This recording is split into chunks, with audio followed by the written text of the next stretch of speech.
दोनों के दोनों अचिंत के ही लोक में रहो।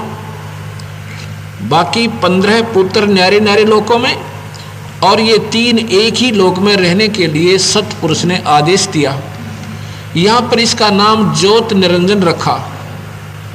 इस ज्योत निरंजन के मन में कुछ दिन के बाद, कुछ समय के बाद आती है कि मैं अपना न्यारा राज्य रचूं, अपना न्यारा राज्य बनाऊं, अपना न्यारा स्थान प्राप्त करूं।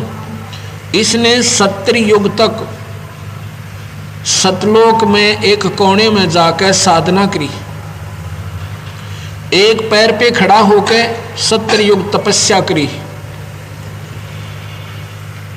सतपुरुष ने पूछा, भाई क्या चाहता है ये? निरंजन से पूछो, ज्योति निरंजन। इसने कहा कि मुझे न्यारा राज्य दो, ये स्थान मुझे अच्छा नहीं लग रहा, ये कम है मेरे लिए। अब यहाँ से ये बीमारी शुरू हुई जो आज हमें दुखदाई हुई। उधर से एक प्रश्न करता भक्तात्मा के, चलो काल ने गलतियाँ की, इस पार ब्रह्म, इसने ब्रह्म ने, तो हम क्यों दुख पाए? हम ऐसे दुख पाए कि जब ये तपस्या कर रहा था और हम वहाँ पर हंस रूप में रहते थे, अपनी भी उत्पत्ति भगवान ने शब्द से कर दी थी सभी की, सतपुरुष ने। हम वहाँ पर हंस रूप में थे, तेज पुंज का शरीर है हमारा, असली शरीर, वो खत्म नहीं होता कभी, उसी के आधार पर जीव मरता नहीं। हम सतलोक में रहते थे।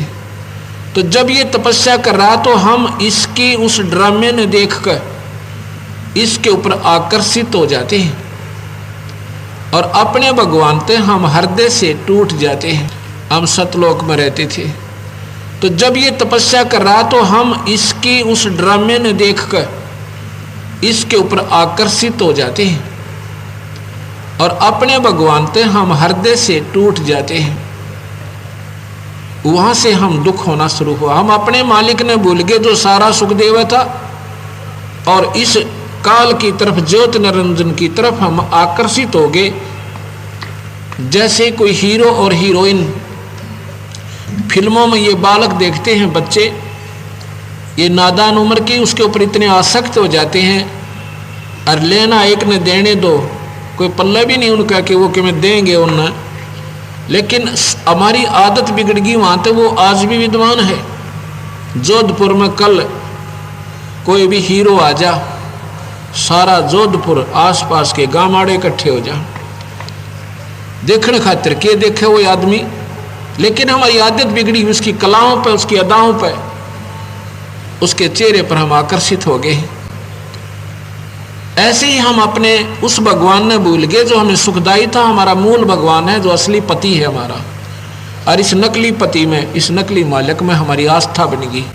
परमात्मा देखते रहे, इशारा भी करते रहे कि नादान तुम अपनी मस्त रहो अपनी क्रिया में, इसको करने दो, इसकी कब करनी इसी को मिलेगी। लेकिन हमने ऊपर से हम ऐसे चुप हो जाते जैसे स्कूल में अध्यापक डांट दे कि शरारत मत करो, आराम से बैठ जाओ। हम बैठ जाते, पर अंतःकरण से वही हमारी आस्था बन गई। इससे हमारे सतपुरुष हमारे से नाराज हो गए, हमारे कुल मालिक हमारे से नाराज हो गए, जो हमारे असली पति हैं, जो सारे सुख देव थे। परमात्मा देखते रहे, इशारा भी करते रहे कि नादान तुम अपनी मस्त रहो अपनी क्रिया में, इसको करने दो, इसकी कब करनी इसी को मिलेगी। लेकिन हमने ऊपर से हम ऐसे चुप हो जाते जैसे स्कूल में अध्यापक डांट दे कि शरारत मत करो, आराम से बैठ जाओ। हम बैठ जाते, पर अंतःकरण से वही हमारी आस्था बन गई। इससे हमारे सतपुरुष हमारे से नाराज हो गए, हमारे कुल मालिक हमारे से नाराज हो गए, जो हमारे असली पति हैं, जो सारे सुख देव थे। परमात्मा देखते रहे, इशारा भी करते रहे कि नादान तुम अपनी मस्त रहो अपनी क्रिया में, इसको करने दो, इसकी कब करनी इसी को मिलेगी। लेकिन हमने ऊपर से हम ऐसे चुप हो जाते जैसे स्कूल में अध्यापक डांट दे कि शरारत मत करो, आराम से बैठ जाओ। हम बैठ जाते, पर अंतःकरण से वही हमारी आस्था बन गई। इससे हमारे सतपुरुष हमारे से नाराज हो गए, हमारे कुल मालिक हमारे से नाराज हो गए, जो हमारे असली पति हैं, जो सारे सुख देव थे।